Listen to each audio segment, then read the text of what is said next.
Hey everyone, welcome to the Revillager podcast. This is our 7th and final session in our live interview series as part of our Revillager Kickstarter, which is live now with just 3 days to go. And we just completed our goals, so we're going for stretches now. Today, we have the honor of talking to Raamayan Ananda. He's a dear friend of mine. He's also a leading new systems architect who fuses spirituality and systems change. He's an active voice in the Web3 and DAO revolution and is an interdisciplinary who has founded VEME and Creation Space as platforms to give online creators the tools to transition to a decentralized creator economy and using AI generative creation tech. He hosts a podcast with his brother Zamir called the Next Renaissance Podcast. And he's also a musician and a yogi who shares his lineage of Indian philosophy and wisdom in relationship to the new emerging world of technology and culture. So welcoming my good friend Ram, as I call him, Raamayan. Welcome. To be here. Yeah, I gotta take that intro and use it for my own intro. That was a great intro. Send me the copy of that, please. I'll send you the soundbite. Yeah, thanks.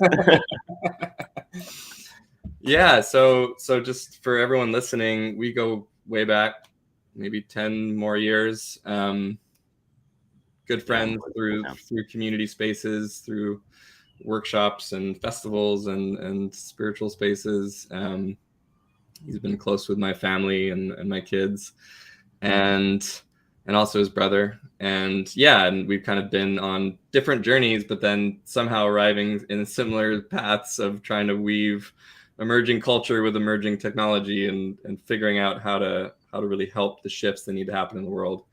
And he's been doing it for longer than I have and has a lot of wisdom to share on it. So I'm really excited to pick your brain and get some of that wisdom for our Revillager audience. Let's do it. Cool. So first off, a lot of our podcasts so far have been focused on Village, which makes sense. We're Revillager.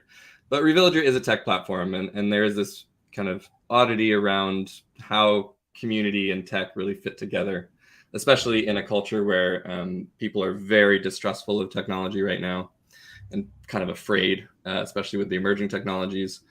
And a lot of people are turning away from it, in a sense, at least digital technology, and for a lot of valid reasons. But at the same time, it feels like there's this beautiful polarity of really incredible things happening in technology and people really seeing the visionary prospects of what it can offer in positive change and revolution of our culture towards a harmonious future for humanity and for the planet. And I know you've been thinking a lot about this space. And because our audience is not super perhaps well-equipped to think about those emerging technologies, I wanted to ask you some basic questions that you can share your perspective on. Before you go there, I just want to share one thing around that, because I feel like I've done a couple of talks on this kind of false dichotomy of technology and the village. And I've been asked this a number of times, and it's important to remember that the wheel is a technology. And that the technology of the wheel totally changed how we interacted on the village. The plow was a technology that completely changed how we interacted in the village. And that the ability to do irrigation was a technology that completely transformed how we grew food. And that the actual dawning of our modern civilization was because there were certain technologies that allowed us to create agriculture in such a way. Otherwise, we would have completely nomadic villages, which we would have before. Right? So there's this kind of idea in our mind around technology that I think, again, is one of these false dichotomies. And instead, we have to say, what is useful for us? Right? What are we trying to accomplish? What is our goals and intentions? And what is useful? Because then we can cast out what's not useful, because there's infinite technology out there. And instead say, have some sort of focus to what we choose to adopt, where, when, and how, because the ability for the village to be able to adopt, fuse itself with the best technologies is many ways the ability for a village to become sustainable. Sustainable in agriculture, sustainable in financially, in these things. So just wanted to preface that before we go into like specific technologies, that on an overarching level, it's important to remember that we have been interacting since the dawn of civilization with technology that has evolved us. Yeah, 100%. I appreciate it. Brought that up. A lot of people who share with me their kind of phobia of technology right now, often I just kind of almost in a silly way say like, well, what about your clothes? What about the tools you're using in the garden? Those are really important technologies. And honestly, the way I often think about it, and this is kind of from an anthropological lens, is technology is anything that we've used to usefully improve our environment or our situation. And so village itself is a technology. You know, some people even say the language is a technology, but the idea of a social technology that coheres a group of people, you know, culture, village, I really see that as another layer of tech. It's just not physical. That's it. And I think the phobia is because the screen time, the amount of screen time that we have, I think for a lot of people has become excessive, and it's got into a place where they feel out of touch with the natural world because of that. And because there's been very little regulation on that, the way that our human neurology works has been hacked a lot by unscrupulous actors that have created dopamine release mechanisms to continually engage and hook our attention. And that's a science. And that science has been pretty well perfected in the digital sphere. And most people who don't have the mental discipline and strength to resist that end up feeling like they're slaves to their devices. And so I really understand and have empathy. And I'm also in that in my own way, as we all are. And so that, that really opens up the doorway to see what are the ways through which we, inside of a culture that wants to be more nature integrated, that wants to be more holistic, what does it look like for us to create the conditions through which we can have conscious usage of technology? What does that look like and feel like? How do we create a society or a village that's able to do that effectively? And I think something like a Revillager app is part of that, actually. Because if we can retrain into using technologies that really serve the emergence of authentic connection in the village, rather than seeking for validation through quote unquote social networks, then we immediately come into a place where the technology we're using is actually just a bridge for deeper connection. And I feel like that's what you're trying to accomplish here with the use of technology, which I think is a noble cause. And I think the real question is, can we rehabituate people into those patterns? Yeah, absolutely. I mean, that piece that the Center for Humane Technology speak a lot about, the race to the bottom of the brainstem.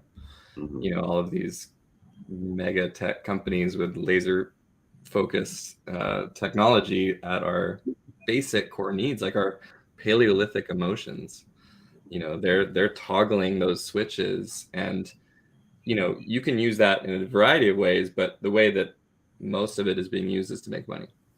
And so obviously the algorithms aren't trying to mess us up, but if they're trained to create engagement because that's how they make money, then of course they're gonna create addiction.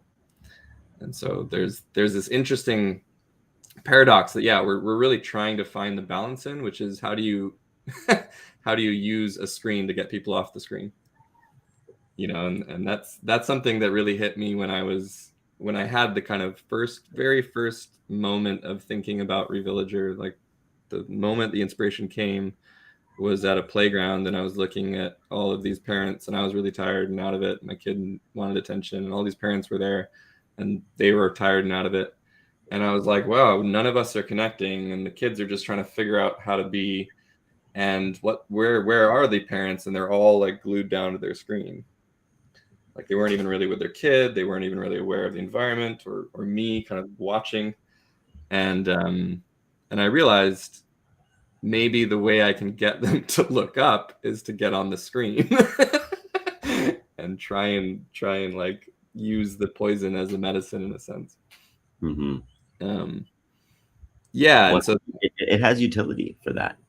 Totally. It really does. And again, the ability to be able to create matching systems between people, what they're looking for, what their needs are, what their values are, economics, inter-village connection and communication, mutual currencies. I mean, these things have a role to play, especially because we are in the proliferation of an era of cell phones.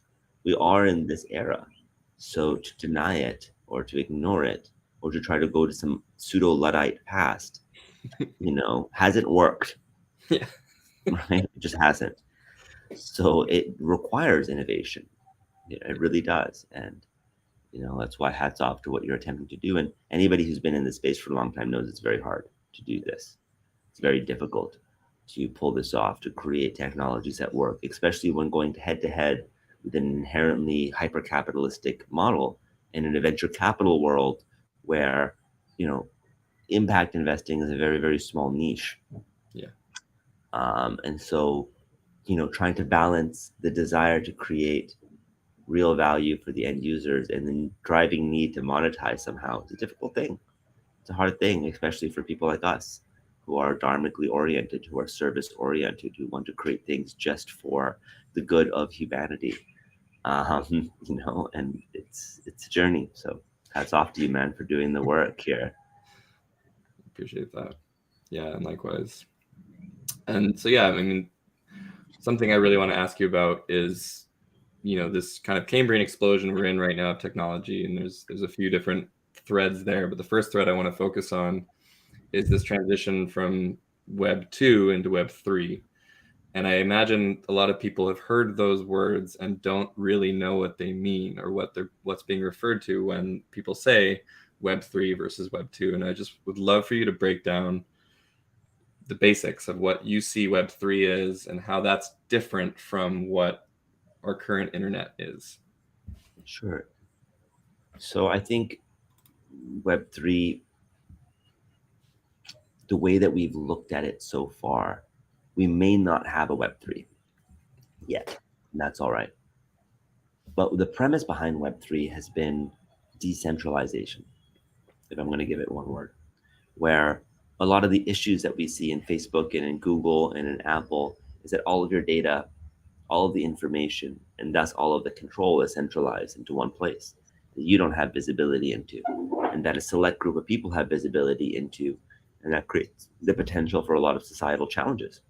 With 2 billion people on Facebook every day and then have access to every single person's data, what that can do in the future, especially now with AI and the ability to hyper-personalize and hyper-target every single person, is really challenging and really dangerous to society and creates a lot of potential downsides and existential risks.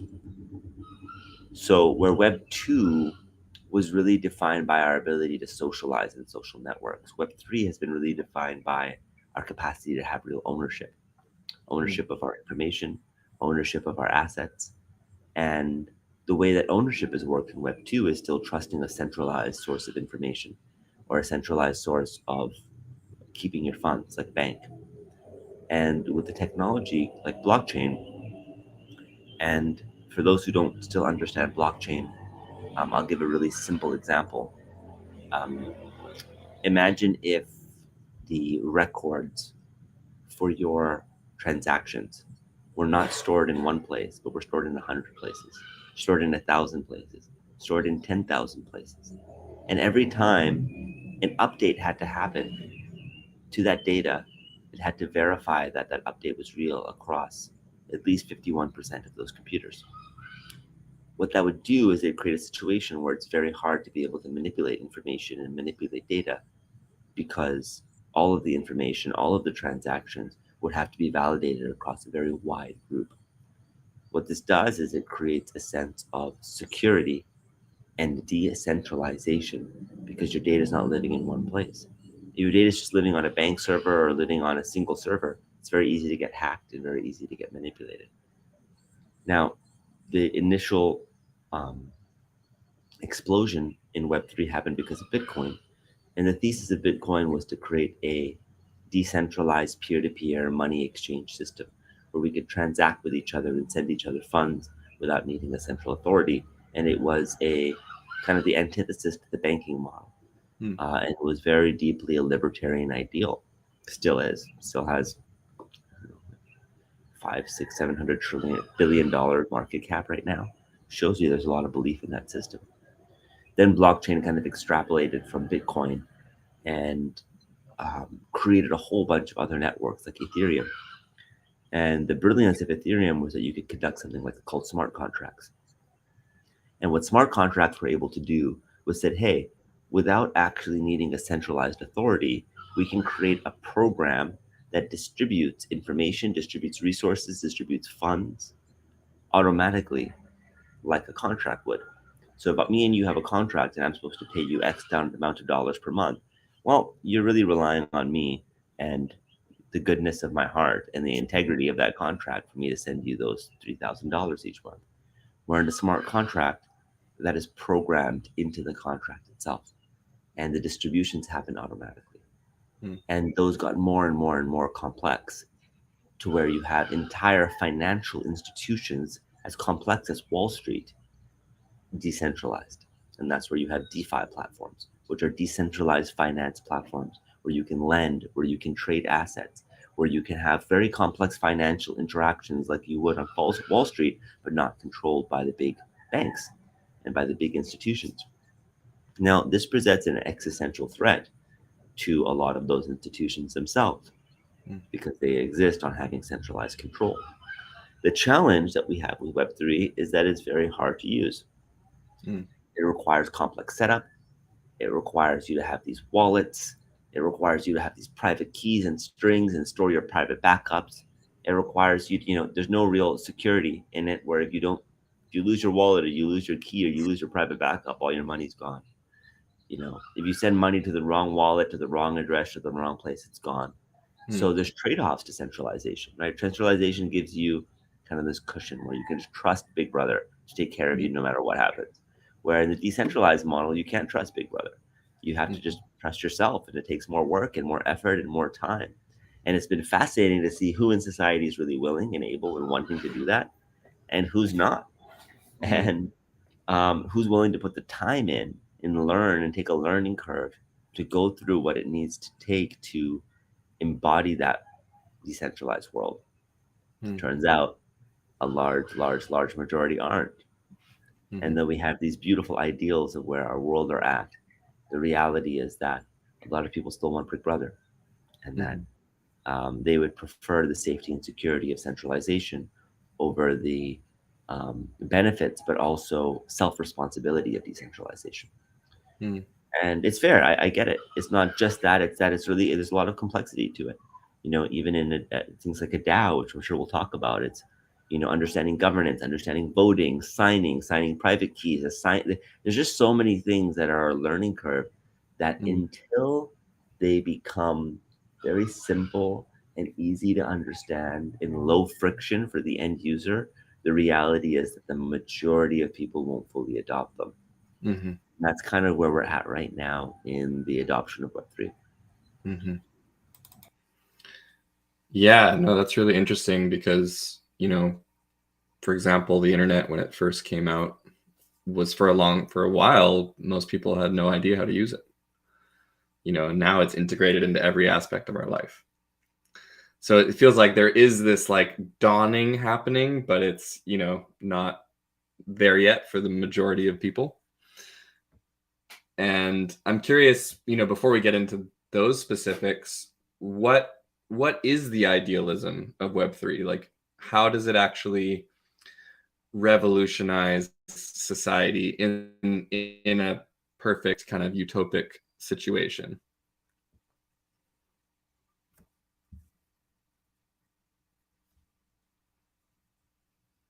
I lost your audio.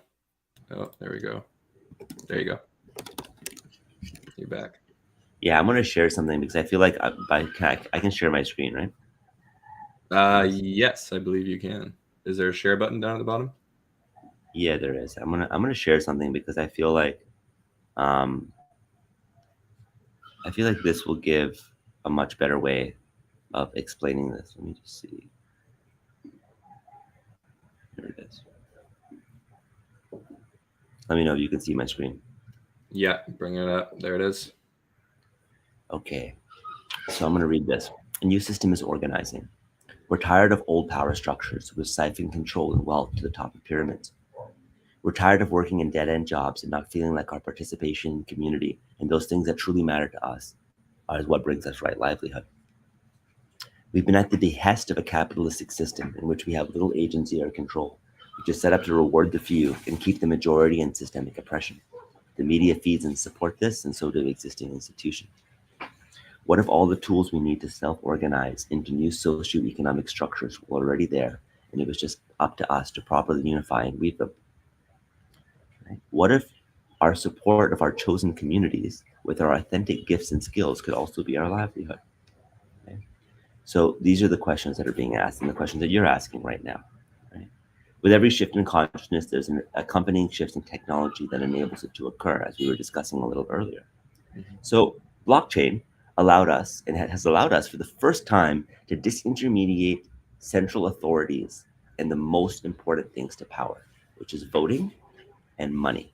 Now, these two things are what control a society, right? The ability to vote, who gets into power, to vote on decisions, and money. So if you look at the two most powerful sectors of our society, it's politicians, who are able to control mass amounts of money flow and decision making in society, and the bankers and those who control the capital flow of money. And those two are the lever points of control of our society.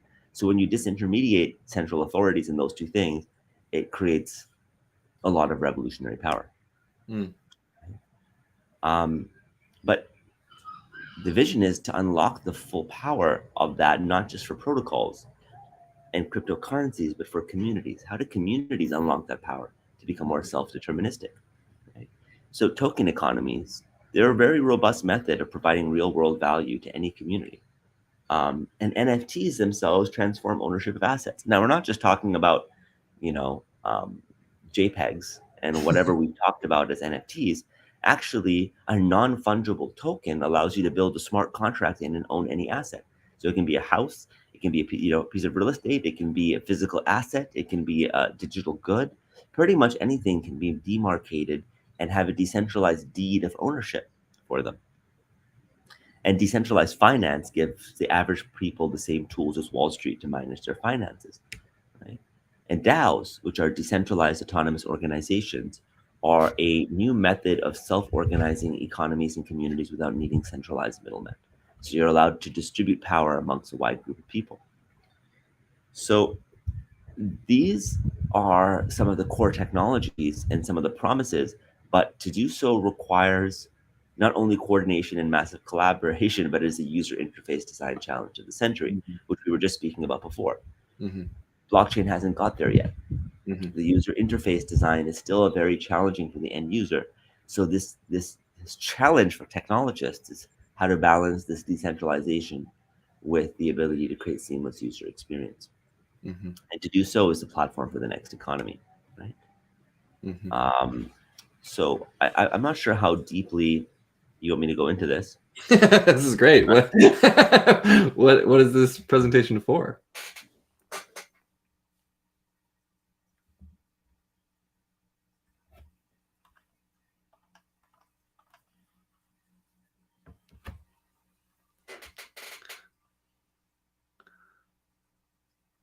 Ram, you're frozen. Let me know when you hear me.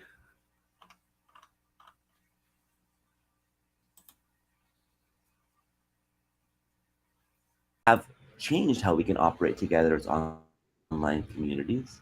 And they're the foundation of a new type of network where we can co-create, earn, and leverage assets together. They are an ideal right now. They are working in some contexts and have a long way to go in others, right? So each DAO operates as its own entity. So let me explain for those people who don't really understand what the heck I'm talking about right now. What a DAO actually is. A DAO is a smart contract. And what a DAO does is it allows you as an individual and a member to be able to vote, earn, exchange, and make decisions together with your community without needing a central intermediary. So you use the blockchain technology that I was describing earlier to be able to set your own membership, your own rules, your own structures of how things are done.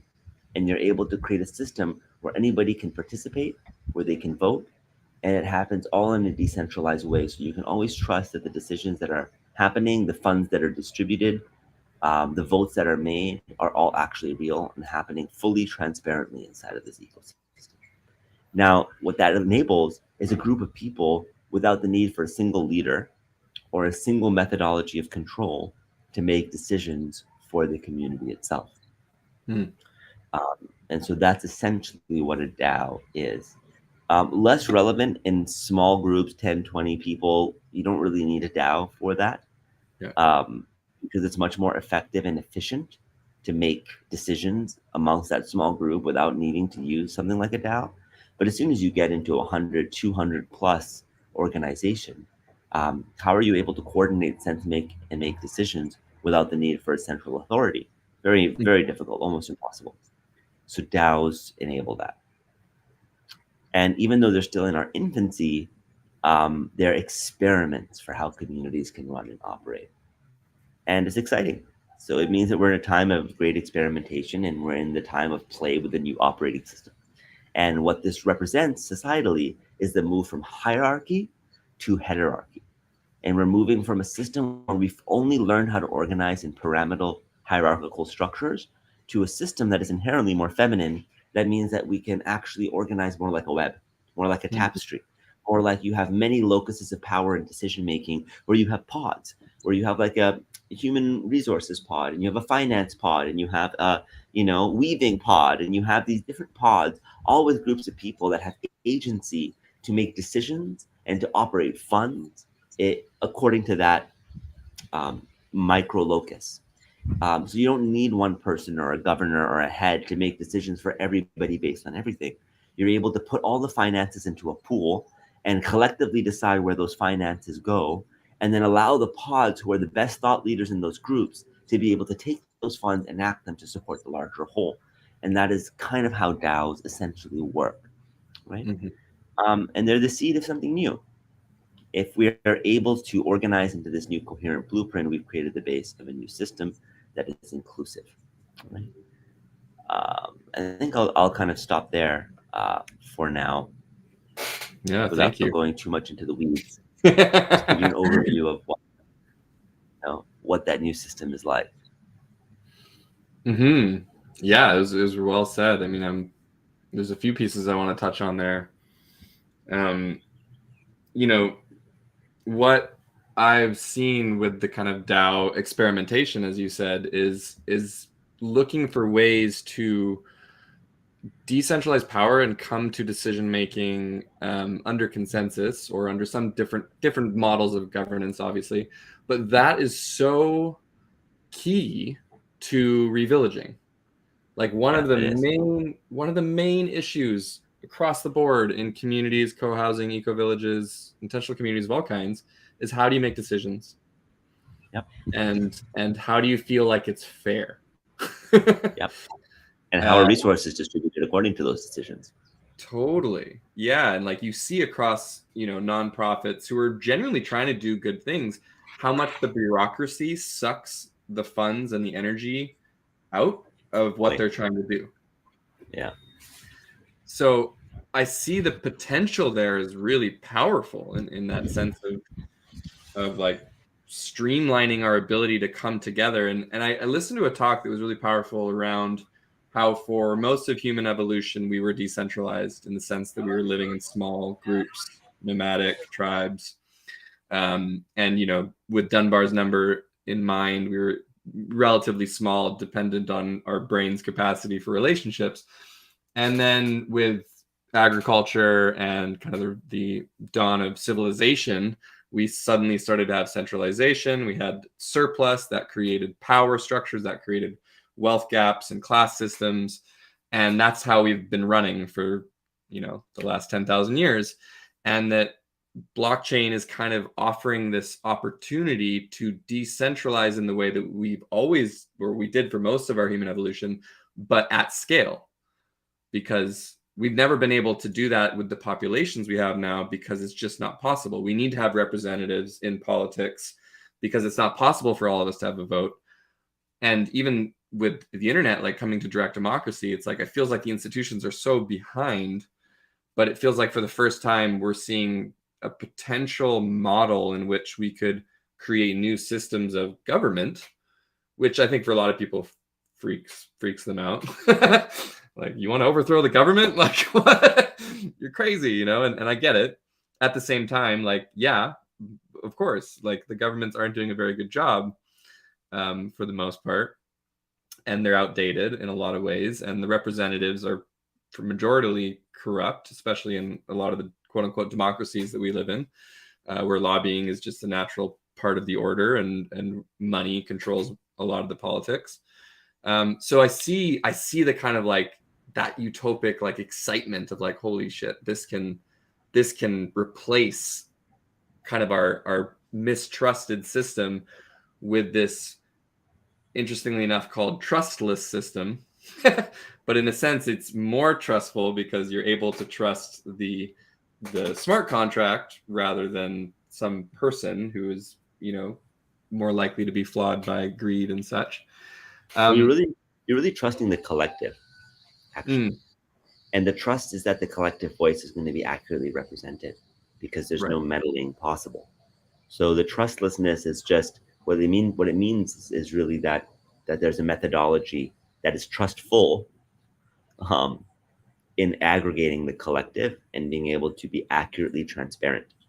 Because I think this is one of the fallacies of blockchain, is that it's trustless. Well, no, because you actually do need trust in communities. Trust is the fabric of communities. Totally. Right? And so when you have a deep trusted network in a system that is actually more trustful, ultimately, rather than trustless, you can achieve some amazing things. And there's also this hybrid DAO experiment, which basically says that there's certain things that a group of a council will make, and then there's certain things that a group that are the collective will make. And there's people that you can elect to the council, and the council will make those decisions, and you can do that completely transparency. And, you know, because here's the thing, even though we have this ideal of everybody votes on everything, most people don't want to vote on everything. Actually, it's kind of a pain in the ass to do so. And actually, it takes a lot of time, it takes a lot of energy, and most people don't want to do it. Right? Most people want to vote on really important things that affect them, and everything else, you're like, yeah, someone else do it. No, I'm happy to pay someone else to do that work. You know, again, that's just like real human nature, right? Like coming face to face with this nice ideology. And so I think you're always going to have some level of politicians. I think you're always going to have leadership. I think leadership is key. I don't believe everything is just going to become completely flat. Hasn't worked, won't work. Instead, let's promote transparency. Let's have ways that elected leaders are held accountable. And let's have some transparency in decision-making and financial flow. Those alone are going to create huge impacts and ripples now that you have, you know, agency. Yeah, absolutely. I've been experiencing this in just the village life and revillaging movement as well, where a lot of the people coming to this space of trying to create intentional community are super anti-authoritarian. They don't want to be told what to do, which is, again, they have their valid reasons, and I'm in that boat too. But then there's this distrust of leadership as a whole. There's this distrust that like people can have leadership, and that some people might have more knowledge, like the voting thing. It's like, I don't want to vote on something I don't know anything about. I would much rather give my vote or voice to someone who I trust, who knows something about those pieces. And in communities, you know, there is this ideal for consensus on all things, but like you said, leadership's actually super important. And if you look back at any village throughout history, and you look contemporary villages that are still intact, there are leadership models. Absolutely. They're just not dominant, corrupt leadership models that you know, or they could be, but I mean, it's not the same as what we're experiencing right now in our Western culture. But yeah, leadership shouldn't be thrown out, you know, with the bathwater in that sense. And so I like the kind of hybrid model that's happening, and it's been cool to track kind of some of the different governance models that are being experimented with. I do think it does get really complicated and confusing for people, and it does take a lot of work. For now. And something like that I'd love to pick your brain on is a dark side, or what I'm perceiving is perhaps not a dark side, but a ignored side of this whole experimentation. which is there's so much conversation around, you know, the network state and like creating this decentralized network of DAOs that are going to buy land eventually and live together and like reconfigure society in a way that, you know, people are with the right people and all of this. And it's really being talked about for the most part by people that I don't think have ever significantly lived in community. Yep. So I'm like, I get the idea, but then when you, and I've experienced this firsthand, it's like you have the idea of community, and then when you're in it, it's a whole nother thing. It is, man. You hit it. You hit it so well. It was like the zeitgeist movement, right? I remember when that thing came out, and it was amazing. So, you know, they talked about all the problems with society, and then their remedy was some futuristic civilization in which like everything was fully automated, and it looked sterile as fuck. I was like, man, that's like the most. I didn't see one musician in there. I didn't see one singer or one dancer. I didn't see anything in there except for some like automatons of society, you know, like moving through this big experiment. I'm like, y'all have never played, you know. And you know that's the challenge with the network state model is that when you come from this anti-authoritarian, hyper-libertarian lens, you forget what really makes us human, right? And that it's actually culture first, and that the biggest change agents of our planet are actually musicians. They're artists. They're those who are able to hold a flag of cultural relevancy and cultural unity. And the change that we want to see in this world is going to come from the birthing of a new nation of love that is a meta nation that is greater than the sum of its parts, that allows us to look beyond our identity of being Indian or Canadian or, you know, gay or lesbian or, you know, whatever our religious associations are. These are all identities that create us to be in little bubbles. And this emergent tribe, which we have been tracking, which we have been part of, all over the world, they come from every race, they come from every color, they come from every background, they come from every religion, right? And every sexual orientation, they're all represented here. But there's an emerging tribe, you know. I'll give you an example. I remember when we were in Blessed Coast Festival, right? Yeah. And, you know, we brought a lot of the indigenous Squamish Nation and Tsleil-Waututh Nation, we brought a lot of them together. And they led the opening ceremonies and prayers, and it was beautiful.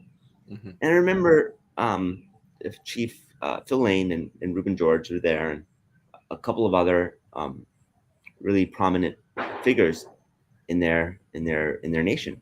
And they came and asked me, and they said, "What's the name of your nation?" I said, "What do you mean? What do you mean?" Like, yeah, what's your nation called? What's your tribe called? I'm like, we don't have a name. They're like, that's kind of strange. You guys have a culture, you have a way, you have a prayer, you have a dance, you have an expression, you have song, but you don't have a name. And it really struck me. And they were like, you bring us here to be able to honor us, and we appreciate that, but you don't have an identity. That really sat with me. I really was meditating on that and really been praying on that, being like, wow, we have an emerging collective consciousness awakening that's happening all over the planet. That every place that I go, all over, I see this. There's a cultural tapestry that's emerging where we all realize we're not this body. We all realize that we're consciousness inhabiting a body. We all realize that actually the core of who we are is unconditional love. We realize that we have a responsibility to be in stewardship to this earth. This is something that I see everywhere, no matter what culture or place that I go to. And what that means is that there's actually a new nation emerging. A new nation meaning a collective resonance of our shared value system and our shared way of relating to each other in the earth that is greater than the identity that has been imprinted upon us since birth. And the inhabiting of that identity together, that is the zeitgeist of the revolution. That ability to say, yeah, we're all actually collectively inhabiting the shared value system with shared culture and shared song and prayer and beliefs. That is what's going to give rise to the transformation we want to see in our society, not the abstraction of the technology or the interconnection of DAOs or the whatever it is we think, because it's actually going to be people who have not actually transformed internally, consciously into a place where they realize that they're more interconnected and have a shared set of values amongst a group of people that they're inhabiting with to have that trust and coherence. That's the missing piece here. Yeah. I mean, it sounds in a sense like there's this desire to create consciousness shift through creating technological shift, but the technological shift will only go amok unless the consciousness shift happens first. And it is happening, like you said. The culture shift you're speaking to, that really resonates with me. And that's something that I sit with a lot is, you know, we want this shift in the wider culture, and we're creating this new culture that in a lot of ways is pretty amorphous and, you know, anonymous and doesn't really have clear boundaries and understanding. And there's also this kind of inward fighting I find around what we are, or whether we're allowed to say we are something. And I wonder, you know, what is the bridge for us into kind of the future culture that we want, in which we are more empowered and we do have a name, or we do have a sense of identity, and, you know, connecting, whether that be through technology or through art and music, like you said, like how can we start to build those bridges forwards, and how can we use, you know, just the crazy amount of power at our fingertips that we have right now, you know, through our technology, but also through just our privilege of having so much option and ability to travel and to connect and to build and to resource each other and outsource. And, you know, I myself have never written a line of code, yet here I am with an idea, and now there's an app. Like, there's the ability for us to create has never been so available.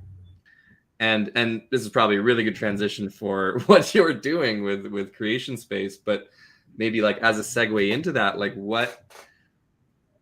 how do we leverage these technologies in a good way? How do we leverage our ability to connect and resource and share culture in a way that actually brings us together and moves us forwards? Because what I see a lot of the time, just because of the nature of the culture wars that are happening, which I really believe is often pushed upon us on purpose, because it keeps us infighting and it keeps us polarized and it keeps us from being able to collaborate. But I really believe deeply that human nature is collaborative and it is cooperative, and we're trying to figure out how to do that while still holding kind of our individual sense of self. So how do you see the bridge for us really coming together and moving forwards in that direction, and creating, I suppose, and being able to collaborate in a creation space? I think there's, again, two things to that question. One, the true unity is in our cultural tapestry. I see there's a new meta nation, and I see that meta nation in the shared values that we align to being what gives us the shared context and the shared trust to be able to birth a new culture. I actually see that it's going to be musicians and artists that are going to be leading that movement, because they've always led global heart coherence. It's not going to be tech entrepreneurs or CEOs.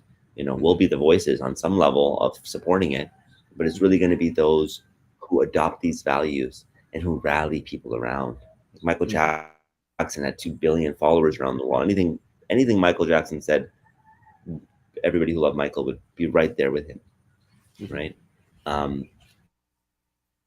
And we've diluted that power a lot in this world because of the way that we have made musicians conform to a stereotype.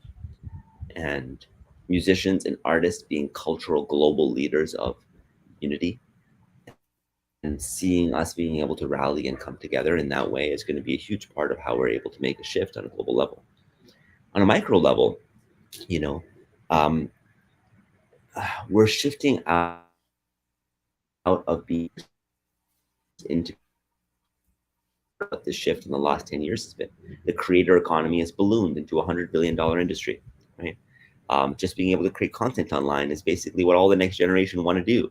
They essentially want to step into their own power of being a creator, and they want to have agency over creation.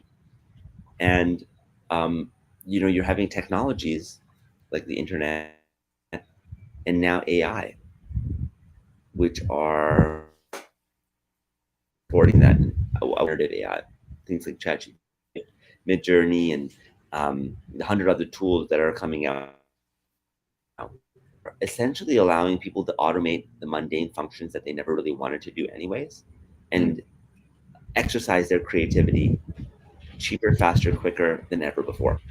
Um, and that's going to create seismic shifts in the job market. That's going to create seismic shifts in capitalism itself, with the speed at which automation is going to affect our planet.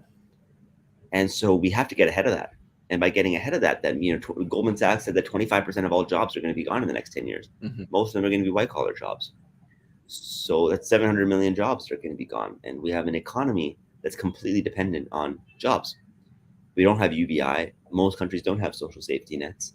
And so these seismic shifts in our economy are either going to completely stratify wealth worse than it's ever been before, ever.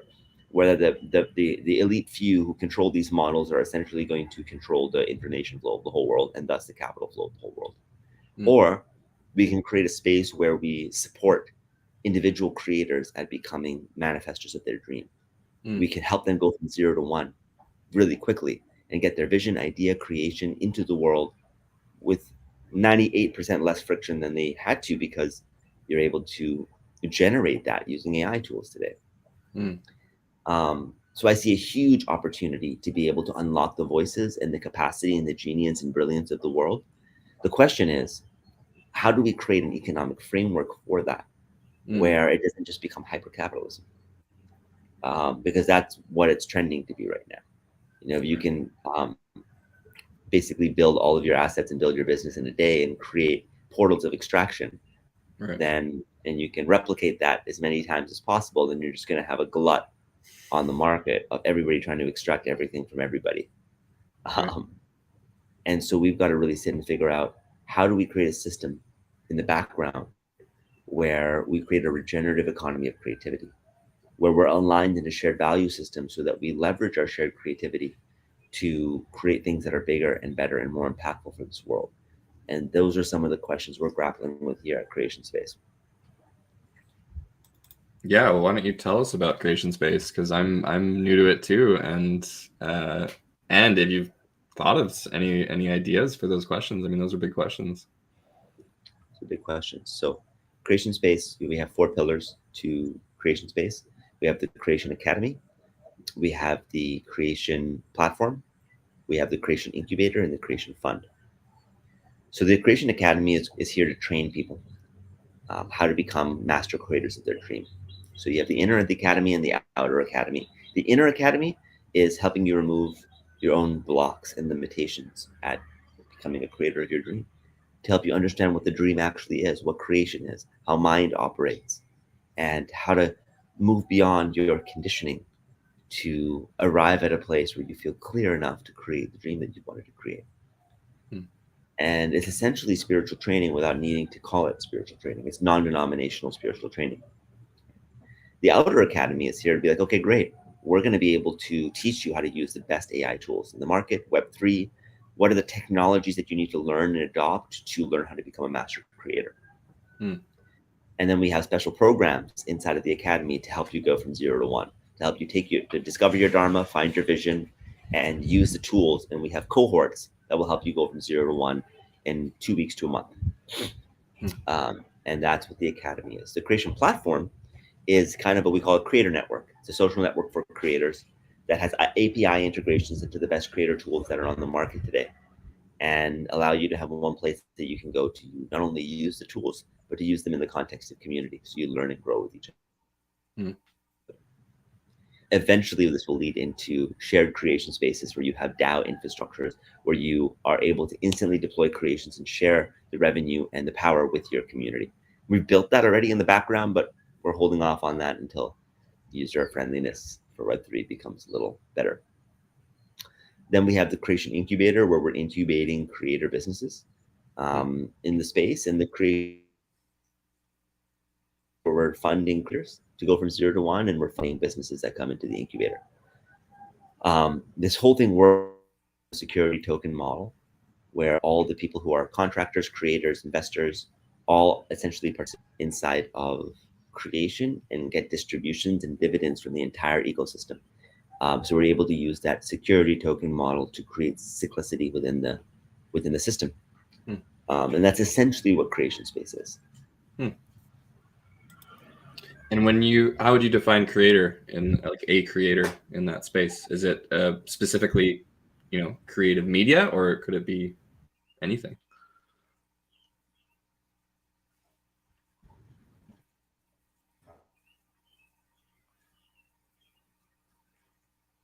Did you catch that, Ron? Specifically, we're actually, are you there? Oh. Yeah. You got each other? Yeah, some glitches, but it's all good. Specifically, our vision to be a creator means to bring your vision into manifestation. So your business, your product, your service, how do you create it and bring it into reality? Yeah. It's not so much being a content creator. That's part of it. This is being the creator of your dream. You want to bring your app into reality. You want to bring your, beautiful t-shirt brand or business. You want to bring your massage therapy business. You want to bring pretty much anything you want to do. This is going to be the generation of creators, not necessarily workers. And that's going to change the economy in a big way when you're able to empower a world of micro entrepreneurs who are leveraging the best tools at their disposal to have agency over their dream. That is one of the best case situations we can imagine for a world that's shifting so fast.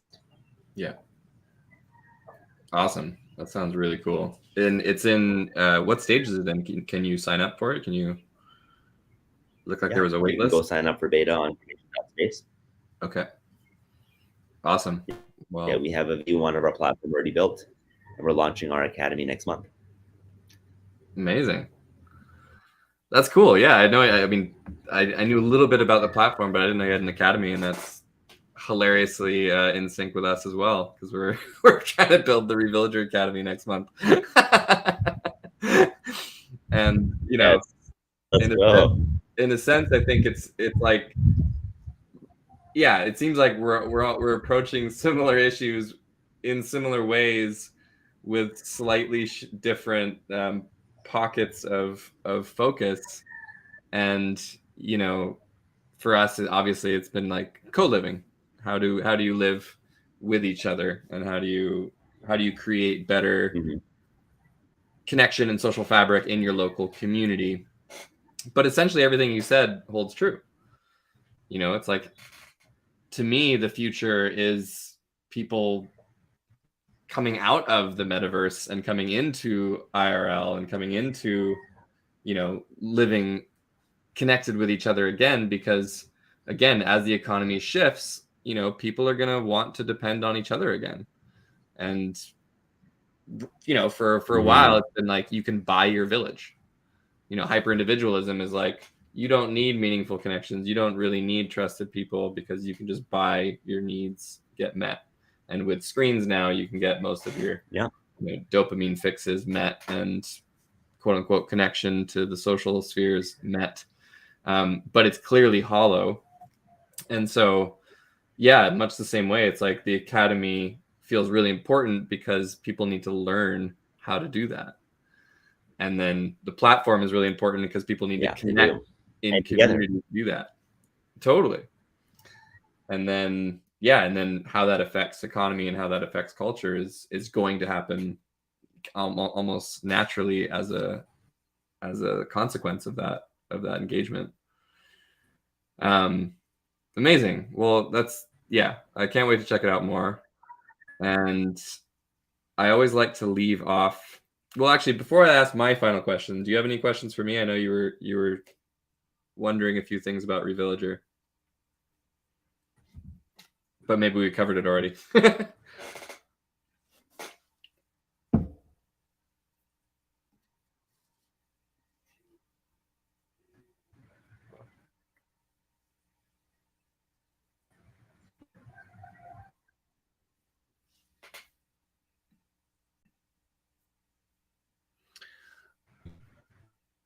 May have lost you, Ram.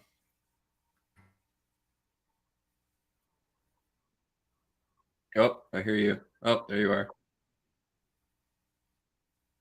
Okay.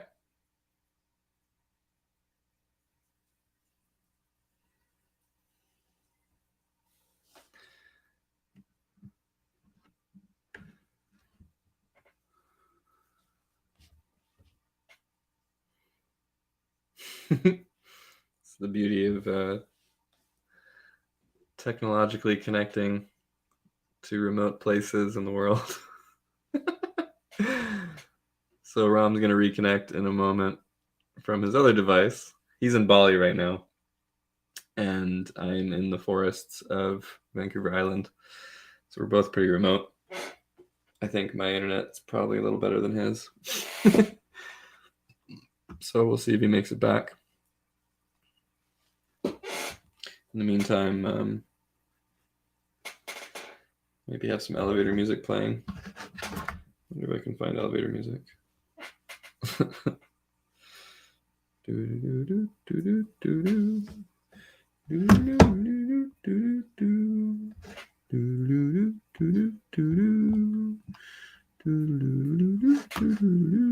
Hey.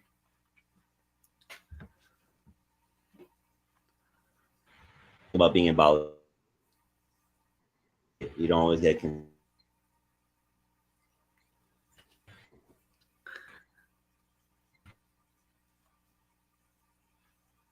You're still.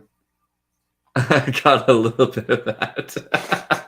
I think you were talking about being in Bali, which with the internet, which is what I was mentioning before.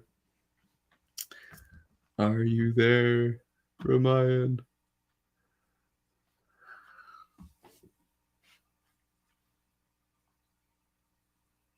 And he's gone again. Do do do do do do do do do do do do. Oh. Oh.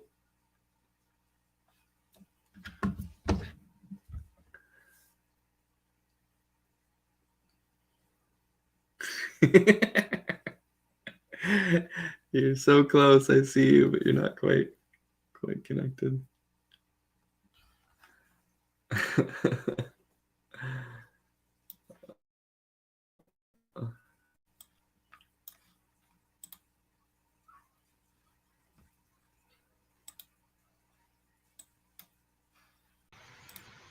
There we go. You're here. Yeah, I'm streaming off my phone, which is better than the internet here. That's how it goes. It's way better. Wow, you're way more clear. I know, exactly. What did you catch from before it all froze? Not much. Okay.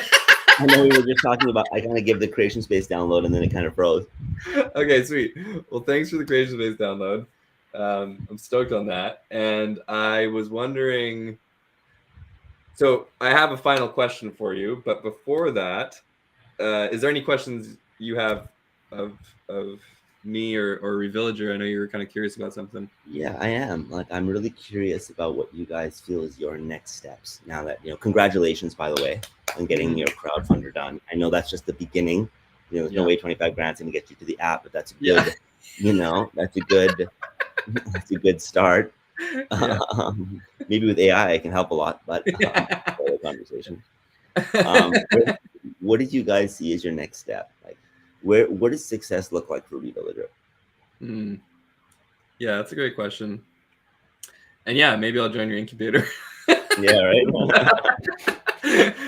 Because yeah, I mean, most people don't realize, unless they have some experience in tech, is that it costs a lot of money, and 25 grand is a drop in the bucket. And to be honest, the Kickstarter wasn't about getting the funding we need. We'll need to go elsewhere for that.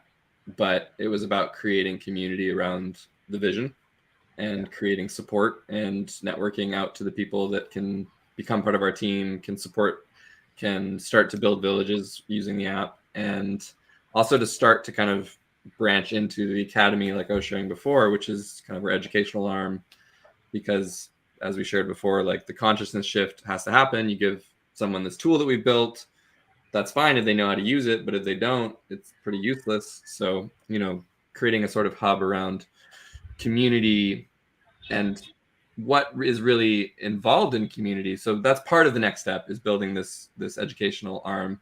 And I see it as like a learning resource library.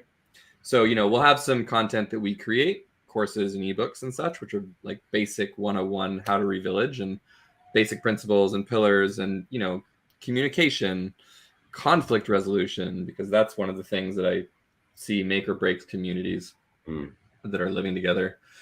How to governance, how to make decisions, and and these things have been worked on for a long time in kind of revillaging movement, but there's really no central hub for it. There's all these like random places you can find little bips and bops, but there's not really anything holding it all together. So we're trying to create a platform that we have some of our own content, but we bring thought leaders to bring their content on who are already figuring these things out. And we create a network space, kind of like Udemy or YouTube, where as communities are learning things on their own, they can upload their learnings to the platform so that we can all learn together. Because right now, communities are pretty siloed and they're all reinventing the wheel separately. And so we want to have like a place where people can be like, oh, we figured this thing out that worked really well, for our governance or for our permaculture or whatever. There's so many aspects to community. There's so many different kinds of ways of doing it, but we're all trying to figure it out separately. So that's one big step, creating a network of learning. Another big step is, in terms of functionality, is inter-village communication. And you actually mentioned that before. And essentially, our early adopters are people that are living in intentional communities. And intentional community movement is pretty big right now. A lot of people, even especially during COVID, went off and started them and joined them. And, there's great networks out there. Foundation for Intentional Community, Global Eco Village Network, that are kind of creating these directories and these networks of these communities that are all over the world now. But they can't really talk to each other very well. And they're not, and on top of that, what we found starting to build out the platform, because we're a tiny team and we don't have funding, is that we've had to build a very simple communication platform, because that's kind of the basic needs of a community, with some, specifically tailored intentional community things like trade and conflict resolution, and get-togethers. But in doing so, and because we believe so much in the ethical privacy of data, we've created silos, siloed private villages. And so now the next piece is, okay, well, now that we have this platform that kind of works for private communities, how do we cross-pollinate those private communities so they can connect, how they can, especially regionally, especially those villages that are nearby, because we are really focused on real life in-person connection. But trading, like, we're really good at growing garlic at the Shire. Can we trade our garlic for someone who's really good at growing kale? And, simple things like that, but then building out into maybe in the future kind of Web3 dynamics where you could start trading a bit more currencies and skills and trade and those kinds of things, but also meeting each other and also creating regional village networks. We're calling them micronations, for lack of a better word at the moment, which is essentially, can we start then figuring out governance as a group of villages that are regional? Because we have the same vested interests in our water table and in our forests. And, can we start grouping together and then also influencing, local politics, because we're more collaborative. Totally. Yeah. So that's another big step.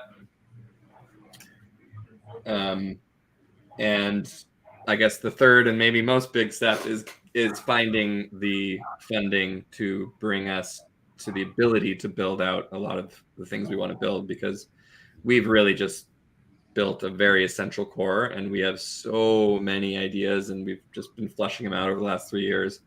But we can't build them. What's your core business model?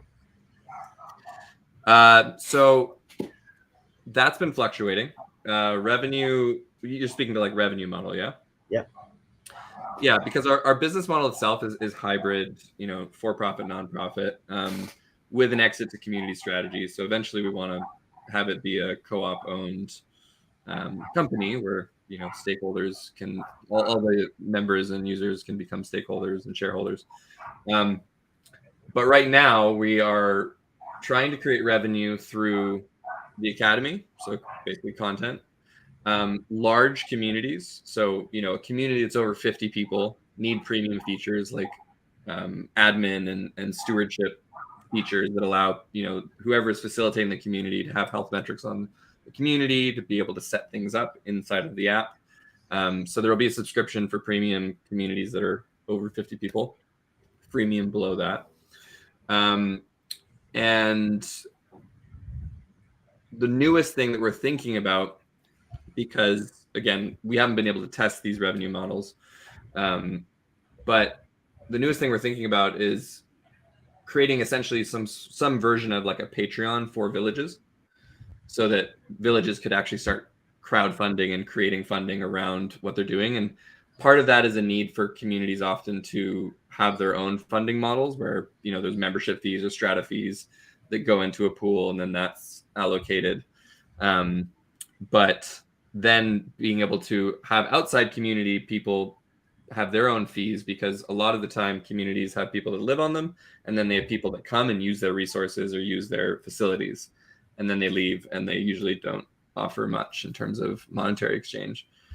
So a way for them to give, and then a way for people to just support villages for what they're doing. So maybe villages similar to Patreon could offer things that they're doing and things that excite other people that can then support them. I just had an idea. All of these villages and eco communities also allow people to come and essentially stay and run programs and run retreats. Mm-hmm. I think a really salient business model would be to be the kind of like retreats guru or Airbnb-ish for these villages, where, you be the place where all of their retreats and all of their workshops and all of their stuff is listed. Yep. So that, because that's their main revenue driver, right? And most villages, most places, they'll sell some products, but their main revenue driver is actually people coming through and having experiences. We're in the experience economy today. So if you guys became the arbiter of the experience economy of villages, where people could go through and have different packages and programs to go through and experience these villages, you could probably derive a significant revenue from that, because the cost is very variable, and you'd be able to take, because you're doing, providing a really valuable service, you'd be able to, monetize quite well off that. And the per visit monetization would be relatively high. And they would provide value to both the person looking like, I would love to use that app. Like if I could just go on one place and see all the different villages around the world, and I can look at experiences and go book them, that I could experience the different things that these different villages had to offer. I know for myself, I would absolutely love that. Yeah. And so just came to me right now. I think that could be a really premium business model for you guys. We sit with it. Yeah. Cool. I appreciate that. Yeah. Yeah, absolutely. Yeah. I mean, it's been an interesting journey with figuring out how to monetize this this effort, which for me had nothing to do with monetizing the communities themselves. And for a little while we were really wanting to just be a nonprofit, but the upfront capital to create tech is so high, it's very hard to start off nonprofit. So we have a nonprofit subsidiary, but we've just felt like it was more efficient and realistic to bring on the capital in that way. Well, I mean, I think Academy, you can bring in funds from that again, but there's always the argument of so much of that knowledge is available for free. Why are people paying for it, right? Yeah. And we deal with that in our academy as well. And there's ways to be able to do it by bringing incredible thought leaders through and creating custom programs for people that really help them in if they want to start a village, the legal and the technical and the doing really strong higher ticket workshops with really thought leaders that come through Revillager. That works as a monetization model. Yeah. But I think this one could be a really core monetization model that really provides a strong win-win. And what it does, it also really encourages villages to sign up for your platform, because now they know they have essentially a market for their prime revenue driver for themselves as well. Right. So, yeah. Yeah, I will for sure sit on that one. I love. We're live, guys. We're live. We're live. This is why we have these conversations. I called you up like 3 years ago when I was just starting this whole thing, and I'm like, Ram, what do you think? And I remember you said very poignantly, it stuck with me. You're like, if I knew how hard it was to build an app, I wouldn't have built an app. And I was like, that's really good advice, and I'm not going to take it. And now I get it. I totally get it. And if I had known, I wouldn't have done it, but maybe that's just the universe's way. Yeah. Okay, amazing. So I have one question for you. I want to close this off. Okay. And I ask most of the guests this: what is your advice for someone in any situation, contextually in their environment, whether they're in a city or a suburb or some remote place like us?